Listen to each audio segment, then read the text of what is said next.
Hello, welcome back to the She's Crafted to Thrive show. I am so excited that you are here for this new conversation that I got to have with Annie from NaturalAnnie Essentials, which is a Black woman-owned and family-operated lifestyle soy candle company based out of Bridgeport, Connecticut.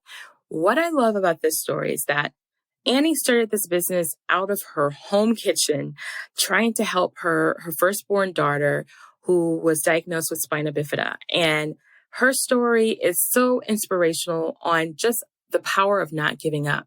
And the other amazing thing about this is that I was introduced to Annie through the Handmade Seller magazine, which this particular story goes a little bit deeper than what was featured in her magazine in the July 2020. So you'll be able to hear even more about Annie's journey and her story and where she is now, and even how she fared in 2020 when the whole COVID happened. So I believe that this is going to be a great story for you to tap in to hearing the things that we need to cultivate when we're feeling like giving up, or if you just know that what you're doing is something that you must and have to do, and how you can tap into that determination to continue to build a business that thrives. So, of course, ladies, stay tuned. Welcome to She's Crafted to Thrive. I'm your host, Nikita Williams, and this show is for all the ladies who are making and creating things that they love. You will hear conversations about the real everyday struggles of juggling life and business while trying to maintain passion and harmony. As women, we have the skill of getting things done, but sometimes we get in our own way. It's here where you'll see that you're not alone. You'll discover that success does not mean perfection. Fear and negative thoughts and challenges are all a part of the journey. And on this podcast, you'll find the inspiration and tools you need to have a life and business that thrives. So before we hop into this conversation with Annie and I are connected because of the wonderful collaboration we have with the Handmade Seller magazine, where artists and entrepreneurs can go every month to read inspirational business stories from handmade sellers from around the world, ladies. And they can learn tips of the trade and get updated on the latest industry news and get fresh ideas for the next upcoming month. Ooh, doesn't that sound amazing? So if you would like to show some support to this amazing storytelling business, go ahead and visit handmadeseller.com and use the coupon code She's Crafted to get 15% off. Now let's hop right in with Annie. Hello, Annie. So I literally was debating in my head which one to go with. Whichever is easiest for you. I'm good with either one. Well, I am just really excited that you said yes about being on She's Crafted to Thrive. And I'm excited to talk more about your journey because, one, I love candles, like love them. Yes. And I love that this is a Black woman-owned company. And not only that, the whole family's in on it. So please tell us who you are, what you do, and we'll just jump in real quick. Well, thank you so much for having me. It's a pleasure. My name is Annie. We'll go with Annie. Let's work with Annie today. And I'm the owner and CEO of NaturalAnnie Essentials. We are a lifestyle candle company owned and operated by myself and my family, as you mentioned earlier. So it's everyone here from myself to my kids, grandparents, cousins, everybody's here, and we just have fun doing the work, and it's a pleasure and a joy being able to create something that we can send out into the world where others can get a piece of our family and just enjoy the vibe that we have creating the candles here. I love that. So I want to know the backstory because it wasn't always just the family, right? No. So there is a story that was written in the Handmade Seller magazine, and I read it and I was like, man, she's telling a lot of stuff, but I feel like there's some more nitty gritty up in there that I need to get in on. Like, wait a minute. So has this always been a candle business? No, we did not start out selling candles at all, actually. The company started the idea of the company started back in 2014 after the birth of my first daughter, Tiffany. And that was kind of where everything started. She was born with a condition called Spina Bifida and a Hydrocephalus. And after we got home from the hospital a few months later, her skin was breaking out because by now she was on a lot of medication. So as a first-time mom, I'm like, this thing is not going away. The medication isn't working. What do I do? Like, I felt hopeless. So I'm from Jamaica, and my grandparents that I grew up with, they were here with me at the time. And I'm like, what are we going to do? Like, it's not getting better. And we kind of just went back to what we were used to. So it was the shea butters, the olive oil, the essential oils. And we were just, trying something. And at that point, that's where we kind of got a relief for her skin, where it was finally starting to clear up. Mm. So I went hardcore into these products. I was just making everything. I started making everything. I got so deep into it that I actually went and got certified in aromatherapy because I was awesome. Buying these oils, girl. I was going in. And it was so much that my household alone couldn't consume it all. So I started sharing the stuff I was making with my mom, my family, and my friends. And they were loving the products. And someone actually said, this is so good. It came to a point where I was making this face scrub at one point, and a friend of mine, she would order it every month. And I'm like, well, what are you doing? You're really using this stuff, aren't you? She said, yeah, it's really good. You should put a label on it. So I considered it because ever since I was coming up in high school, I always knew I wanted to do something for myself, but I never knew what it was. I tried selling Avon in high school. I ended up using more than I was selling. So I feel like I had the girl boss drive since then, but that made it click to me when she kind of said it, and I put it into action and I tried it, and it took off. It took off. So we kind of moved forward with that. And a few years in, we did a show down in Brooklyn where customers were, and by now I wasn't just doing like the skin stuff. I was doing a whole facial line, the scrub, the shower gel, the moisturizers. And then I got into bath and body products. So that's a whole other thing. Okay. So wait, we got to back up a minute. Cause you went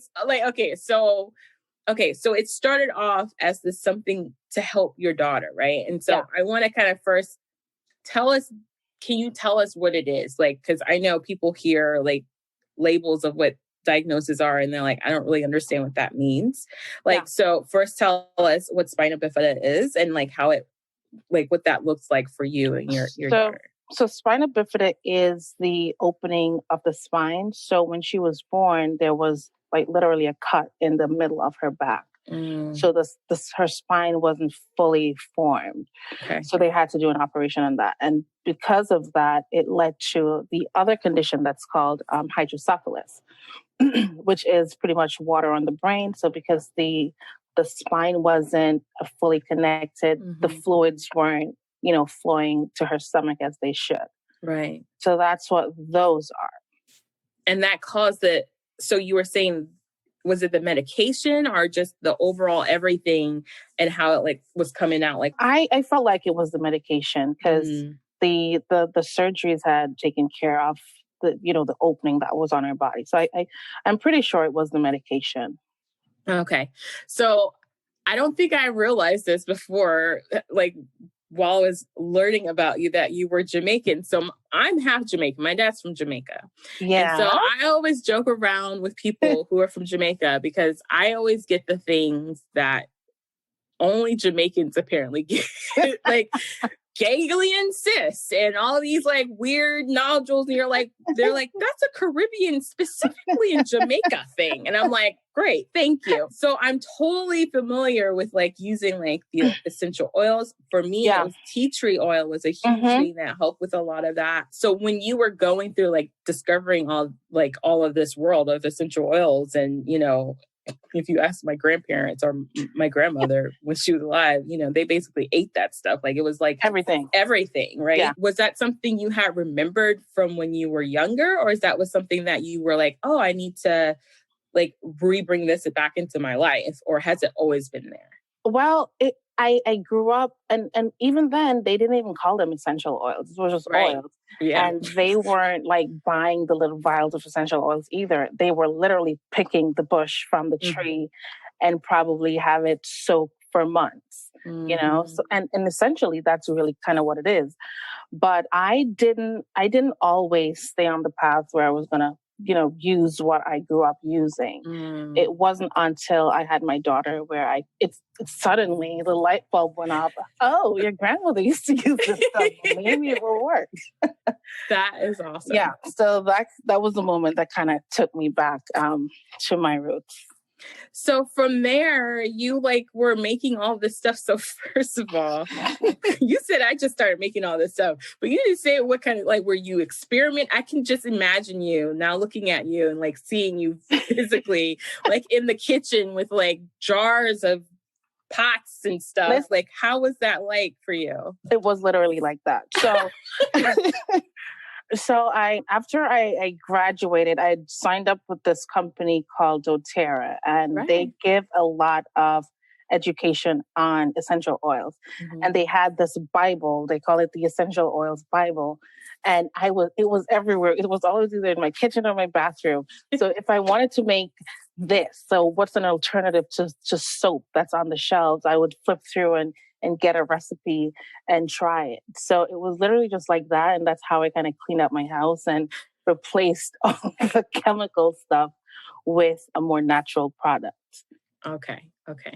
So I love that because that is one, if you really like doing that, like if you really like, once you get into that like space of like, oh, I'm going to try all, see, I'm the opposite. I think, I feel like I like the idea of this. Like I like the idea of being like, oh, I'm going to make my own soap and my own candles and I'll do it once and I'll be like, yeah, no. That was nice. Like, I don't think I want to do that again. Yeah. Or like, I might do it again. So I'll keep the stuff. And then if we move, it's like, you can just get rid of it. Like, it's like one of those things. So for you, that was not the case at all. No. You're like, give me more. Yes. I enjoyed it. And the fun part too about the program that I did, they had a section of the course that was specifically for formulation. So now that you've learned about the oils, you know now how to apply it and how to make stuff with it. So yeah, I was in heaven. So now you're in this world of doing what you love that you didn't know you loved, but now love, right? And your friends are like, girl, you should put a label on this. And you're like, Were you thinking that before she said that though? Was there a little something in you like, maybe I could do this, but she just kind of gave you the permission almost like, oh yeah. I felt like, so with the company doTERRA, so they have it where you can introduce the oil. It's like an MLM company. Yeah. So I was buying all these oils. I'm like, I wanted to teach somebody else probably how to use it. So I was doing classes. I was doing little classes and just informing people on how to go about using the oils and what oils may be good for what. They liked the classes. And I also did like make and take events in my backyard. They loved that. But as soon as the product was done, they had zero intention of making it themselves. They were me. No, they were not into that part. So I felt like I enjoyed making it. So she telling me to try it kind of put that light bulb off or maybe give me that permission because I felt like I like this, but what do I do with it? Kind of, So I guess we could say permission to do it.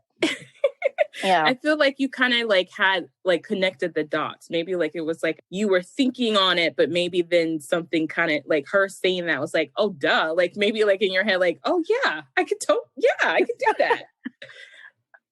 Yeah. But I never had, because I mean, as much as I went to school for business, I never kind of clicked to say, oh, maybe I could really Mm. start my own business, Mm. you know? So that gave me that push to look into that direction for what I was already creating. That is so cool. So at this point, you were making all of the things. So I thought you started off with body care, body Well, line, or was well, it yeah, yeah. face? Well, I was doing both just for me at home. Pretty much Okay. I was doing everything just for me at home. But the first product that I actually listed on Etsy was a body butter and a face butter and a face scrub. So like within those three lines. Gotcha. So when you decided you were going to do this, like, were you like nervous? Were you excited? Were you like, what am I doing? like, how I do was I all those do this? things. I was all those things because now I'm like, first of all, how the heck do I even start a business? Like, there's legal stuff. How do I Right. do that? There was also, I have no idea what I'm doing because I am not making it just for me anymore. I Right. am pushing it out into the world. And then what happens if it burns somebody's skin or somebody's allergic to this? And Yeah. so it was a lot of questioning myself, but I was excited to kind of figure it out and see what it was all about. So that kind of helped. That's good. So did you find that you had like resources to lean on, or was this like a trial and error as you went? So I did have the program to lean on with the creation and like the formulation and the procedures to follow. So I Okay. did have some resources that I could use. That's pretty much what kind of helped me because I haven't been sued yet, thank goodness. So I followed the right procedure. So that kept us safe. But that part did take a lot of research and testing more than I was doing before. Yeah, because that would make sense because it's like going out to the public. It's not going to your friends. It's like, look, like you can't sue me because you didn't pay for this. So what you suing me for? But now, like if they start paying for it, it totally makes sense that it's like, all right, I gotta really you got have to all this step it up. You together. really got to step it up before you put it out there. So what made you decide to change it? Like, so like what made you decide to go from skincare, body care to candles? Like that's such a, I know they like are in the same realm of things, but I feel like that is such a different lane, right? You go from personal care to like house care. I don't. Oh yeah. Oh right. Yeah, it's kind of like that, but for two main reasons. At the time when I was doing all this making, I was still working a corporate job, and I still had a young daughter, and it was a lot. Yeah. The ingredients were a lot, the work was a lot, and it was just hard to keep up with. And the other part was the demand for the candles. So we did the show back in Brooklyn where we only had our skincare and our bath and body line. And we had a super amazing body wash that we carried. And everybody would come up and ask, "Do you have a candle in this body wash?" They weren't even buying the body wash. They weren't even buying the body wash. I'm like, this is some good stuff. They're like, yeah, but it smells good, but I would prefer to burn it. I'm like, okay. I'm sorry, that cracks me up because I don't think I ever would have even thought to say that to somebody. Like, yeah, let me tell you, this body scrub needs to be a candle. Like, what? Yeah, let me tell you, people have no problem saying what they want to say, and when you go to these shows, you hear it all. Trust me. So, and my husband was with me at that show.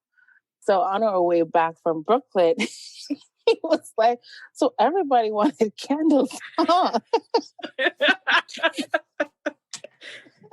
Everybody wanted candles. Maybe we should try candles too.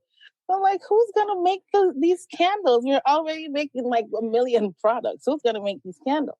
But I was Googling it on our way back from the show, and I'm like, you know what? We probably should try it. Why not? What are we gonna lose? So that very night, we purchased a candle making kit on Amazon, and it came in like 2 days, and we were testing candles. So we tested it for a while, and trust me, it wasn't an easy kind of transition because candles, they look simple, but they take a whole lot. They are not simple. Let me tell you. They're not simple at all. Mm-mm. We were testing. At one point, we found the look that we wanted. That was easy. But then it was, okay, what wax are you going to use? What wick goes with this wax? What oils are you going to use? And it was a hot mess for the first couple of months. I'm like, well, this is way harder than I expected. Yeah. But after a lot of testing and trial and error, we kind of finally nailed it down to what scent throw we liked, and to the wax and the wicks that we were using. Because that's really the thing, right? Like when you're DIYing this, like last year was the first time I made my own essential oils candles. And I was so proud of myself. Mm-hmm. But then I was like, I don't smell a dang thing. Exactly. Like, and not only that, I was mad because I had used so much essential oils. I was like, I don't understand. How is this not throwing any smell? Nope. And so, that was, those were those moments where you're like, yeah, that's why I'm just going to buy it from somebody that makes it with the right ingredients, of course, because if you're worried about toxins and stuff like that, which you should be, people. Yes, absolutely. Yeah. So interesting. Yeah, it took a lot, but we finally nailed it. And when we finally introduced it to our audience, they were loving it. And say probably fast forward to a year after, that's kind of all we were selling. Wow. So I was at the crossroad where I was still at my day job. I was still working corporate. Full time? Were you doing full time, like 40 hours? Oh, yeah. I was doing full time. And mom. And mom. And I would work at night. Oh. I would come home and like make stuff at night or on the weekends. It was nonstop, but I was having a grand time because I love making the stuff. So I would come home, get my family together, do family time. And then once they're off to bed, I would head down to the basement and I was whipping away. That is amazing. So we did that. But after they really took on to the candles, and candles were all that we were doing. So I had to give one up. Yeah. So now while I make, my own products at home, I no longer carry the Bath and Body and skincare line. We're only focusing on the candles right now. But I've been getting a lot of knocks on the door to bring them back. So we're looking into it as long as we can, have enough people here to cover all the things that we're doing. But I'm not really rushing into the finals of it yet. But it's on our radar to bring it back. Well, first, I think it's just like amazing that you were able to like formulate that, because I know how it is like for a business that's not making a product, like just from an offer, like I'm a coach. So for me, just trying to formulate, okay, what is the transformation that I am actually selling, if you will, for someone, that takes a lot of like time and words, and you're pivoting, you're changing this, you're saying this, you're doing this. Your audience is saying this to you, and you're like, oh, I thought you were going to get this, but you got that. It's kind of like that. And I think you are expressing that too, as well as like a product, just having that like, okay, but I really love doing this, but my audience is saying they love and they want this. It's a lot of that. There's a lot of that happens, Did you feel like it was like you were like abandoning a part of like what you love to do when you like switched over into the candles? Absolutely. And financially, I knew I should have jumped to the other side way before I did, but I just couldn't let it go because it's what got me started. It's what I had so much fun creating, and now you're telling me you want candles instead. The thing that took forever to figure out. Yeah, now you want candles instead. So I really had a difficult time parting ways with it, but I wasn't able to keep up and do both. So I had a coach who sat me down and she said, you know what, look at your numbers. What is working for you? What is it that's working for you? And I did enjoy making candles too, but it wasn't my baby at the time, Yeah. So it wasn't the thing that you started off thinking you were going to be doing. Yeah, but it has been good, and the good part is I feel like we're still able to offer that comfort or that peace of mind or that aspect of self-care to our customers through these candles. So that settles my mind with that. That helps me out. That's really, I love to hear you say that because I do think I don't know, I don't think men have this issue too much. Like, No. I don't think they get that attached to their creations, if you will. I think it's a woman thing that we all kind of deal with. And especially if, if that's a whole, I'm not even going to go there. I'm not even go there. But for you, when you finally made that choice, so when you finally made the choice to go to like candles, did you also see that the demand was enough that you could leave your full-time job? Like, when was that pivot of being like, you know what, this is going to be our thing. Like, this is going to be our family business. Well, honestly, I actually never, I knew I wanted to leave my full-time job. That was no question. It was just a matter of when can I afford to leave it. Right. And I was blessed in 2018 when my company, they were relocating. Mm-hmm. And I got the option of, do you want to, leave, or do you want to be relocated to Florida? And I'm like, you ain't getting me to go to Florida. No. So that was my way out. And they helped to push me towards, working harder to my goals and what I wanted to do. So it wasn't easy, but my husband still had a full-time job at the time. So we still had that income while I figured out what I was doing in my basement.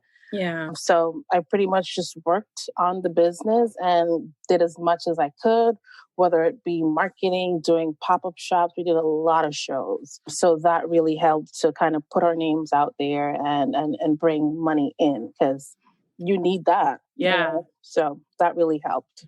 So what was the time frame? So I always like to have this, have people share this, because I feel like if you're just starting, especially with products, I think when you start off with products, you think, oh, you just need to find that run crowd and it just happens. And it's like, nah, baby. No. Nah, baby, that's not how that works. Mm-hmm. So how long, especially once you did the change with the candles, because that's a completely different, audience that probably was larger than where you were serving. Like, how long did you feel like it took you to finally get consistent sales? I think up until even last year, we weren't having extremely, consistent sales. There were weeks I've gone without any sales. Mm. And I remember I was in a mastermind, and I would go in some weeks and I would just look like I got hit by a truck. They're like, what's wrong with you? I'm like, I'm not making any sales. Everybody loves it, but there are no sales. Mm. But it took a lot of those weeks to kind of that I used to build, because most of the work happens behind the scenes. Most of the work is you finding your customers out there, wherever they are, whether it be social media, it's in the marketing, it's you trying to, pitch yourself to whether it's press or however you can get your name out there. It's you building your SEO on that website so people can find you.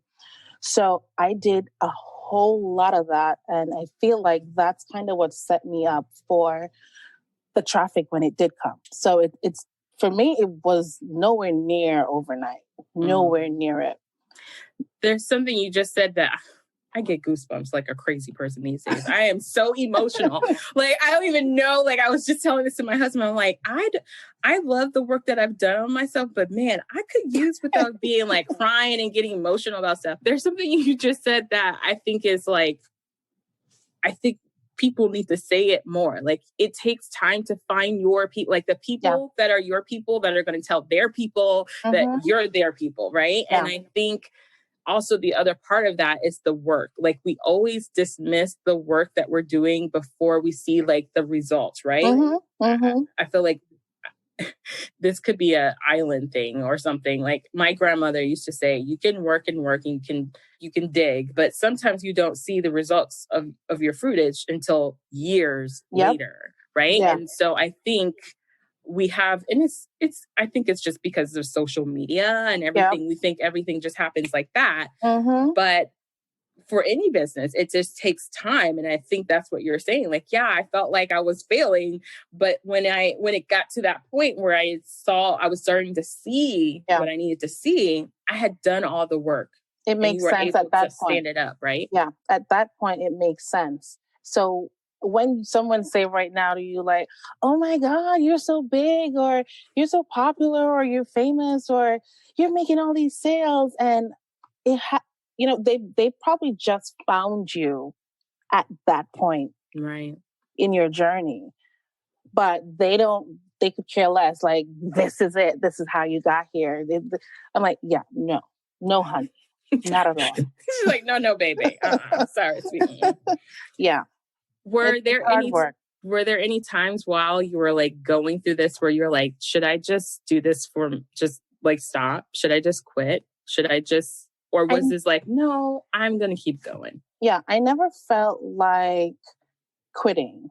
I had a really bad point where I felt like I was actually literally depressed, as if nothing's happening. I've done everything that I know how to do, but nothing's happening. I felt like I shut down at that point, but I was able to somehow get out of it and continue. I don't think I've taken breaks. I've just tried everything. Like, you could recommend this one thing to me, girl, try this. I'm going to try it. Because in the back of my mind, I love doing this, so something has to work. So I don't know. I keep going. I love, that's going to be a quotable right there. It's something I love doing this, and I know something is going to work. Like, there wasn't a question. It's just like, what is it? Yeah. Something had to happen. So and throughout, I was determined to make it happen. I love that. I totally love that. And I think sometimes a lot of us get lost in the, like, it's not happening right now. Like, it's like we get stuck in that. Yeah. So were there any things like from a like personal development place? Because I know you mentioned like you were in a mastermind, and it's like, like, were there things that you feel like helped you to really keep you going, even like in that, like pulling you out, like to kind of keep you like, okay, I just have to keep being consistent. I just have to keep going. Were there things that helped you, that you invested in for yourself, even though it might have felt like, I ain't got no money for that, but I got to do it? My mastermind helps a lot. It helped a lot. My family also helped a lot. They know how hard I go, and they could tell when something's up with me, because I'll just shut down. But they're always, trying to rally around me, try to have me do stuff that will kind of take my mind off of work for a little bit. But so that has been help. I really do have a strong support system here. And yeah, my mastermind has been like my number one go-to. Like, if I am, like, whatever question I had, that's where I went. And I also had this book that also kind of have a worksheet and reminders and stuff like that I've used. So that, those were kind of always my go-to whenever I felt like it wasn't happening. So what or who inspires you? I pull inspiration from a lot of weird places. So my family and my kids inspires me a lot, because at the end of the day, I'm not just doing what I'm doing now for me, but it's for them. I have to leave something for them. So I get a lot of inspiration from my family and my kids. And also dancehall music inspires me a lot. It's weird. Dancehall music? Yes. I feel like it's, how do I put it? I don't know if it's the way they kind of, the way they work, or the structure of the business and like collabs that they do. I'll see artists sometimes do some collab, and I'm like, okay, maybe that could be a candle collab of some sort. I don't know. My brain works in weird ways, but music inspires me a lot. My family, and also I have like two Instagram accounts that I follow a lot that I do get a lot of, say, encouragement from and inspiration. So that kind of keeps me going. So yeah, the weirdness. I keep telling, I'm like, I know you might say, like, saying out loud to you might feel weird, but someone else is probably listening to me like, I thought it was the only one. Like, I thought it was the only one. So I love that. It just makes me want to create stuff right now.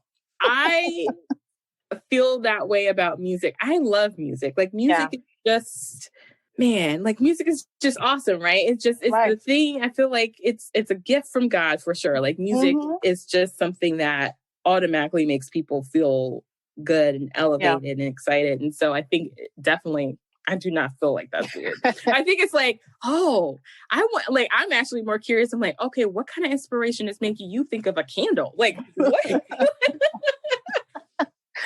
My life also, and the whole journey too, helps me with like the creation of candles. Say, for instance, I have a quotes collection, and it's very much based on like my feelings and how I was feeling during whatever I was kind of doing in a particular day. And I tell people all the time, I'm like, it is what it is.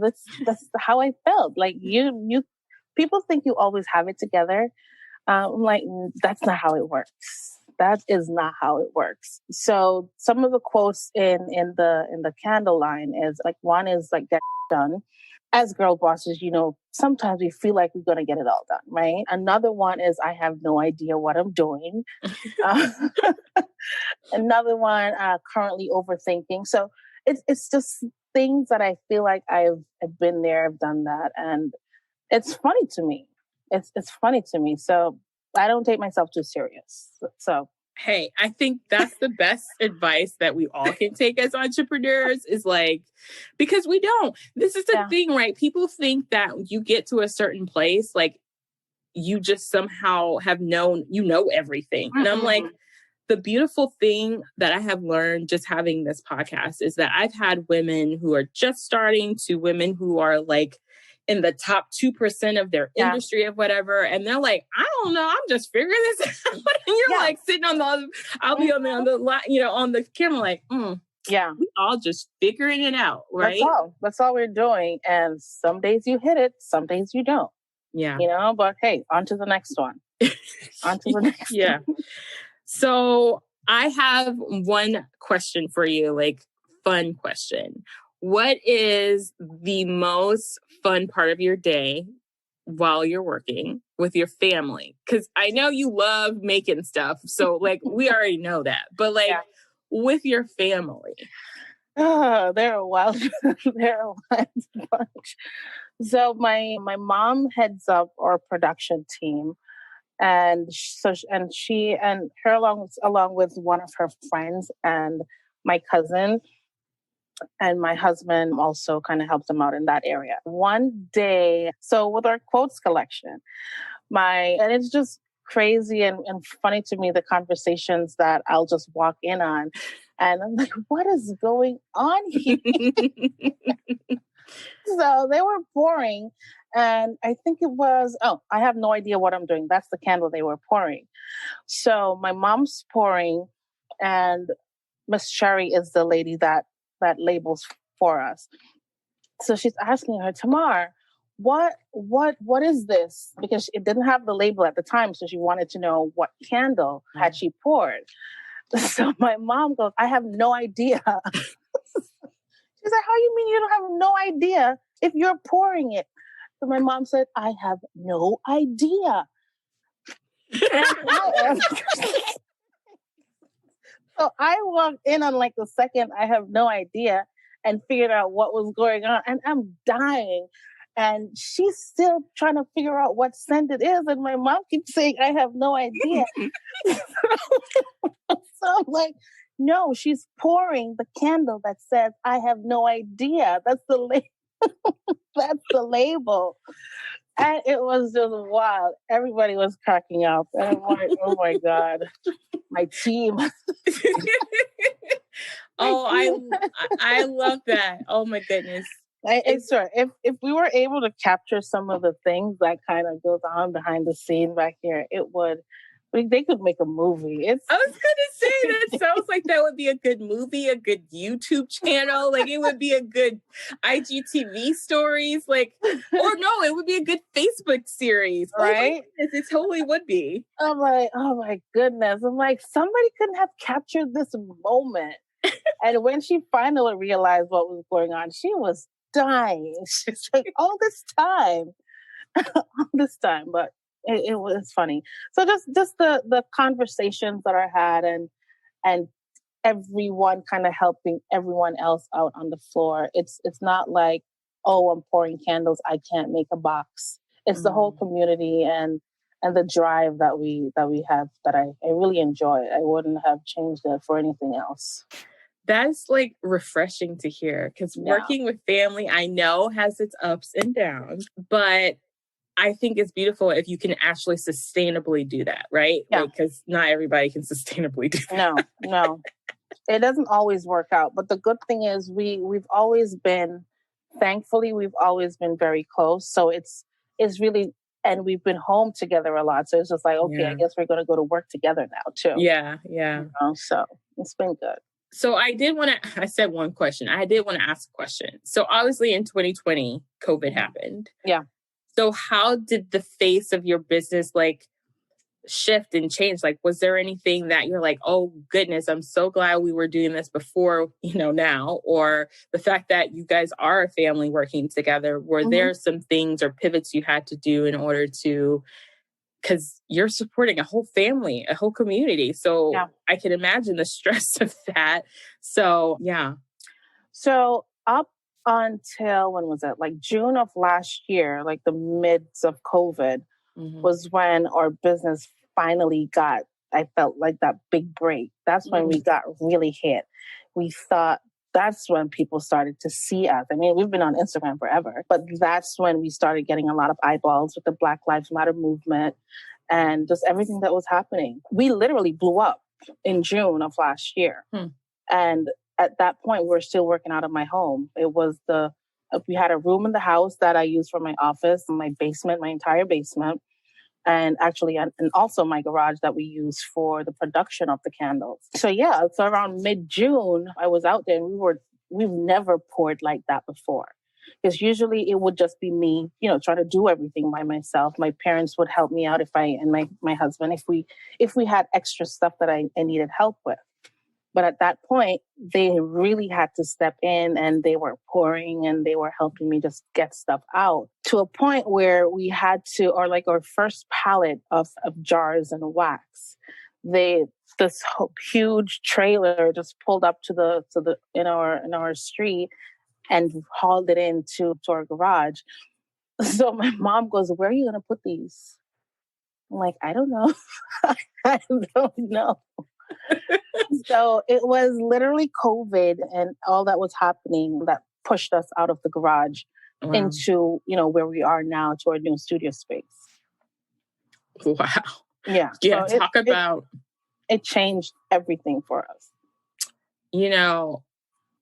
Here I go getting goosies again. I have heard a lot of those stories. Like I've heard a lot of people say, and I experienced the same thing. Last year was my best year in my business ever. Yeah. And I mean, and I've been coaching for 8 years and I've been in the online space like ever. Yeah. Like ever. Like before coaching Nikita, like ever.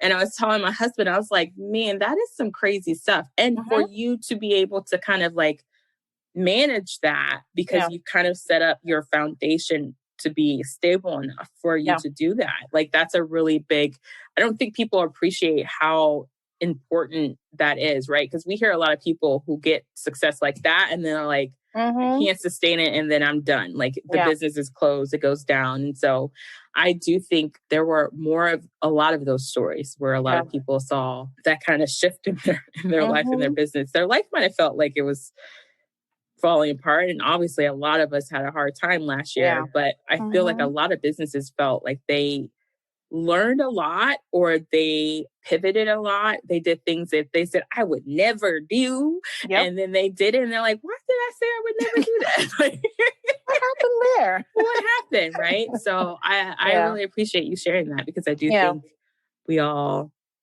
sometimes need to be woke, Right. in a lack of better words.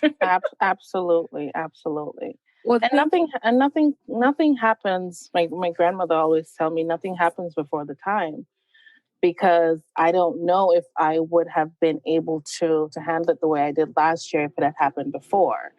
So yeah, patience is really a virtue at the end of the day. It really You don't feel like it when you're going through it, but yes, I feel you on that. That is so true. Well, thank you.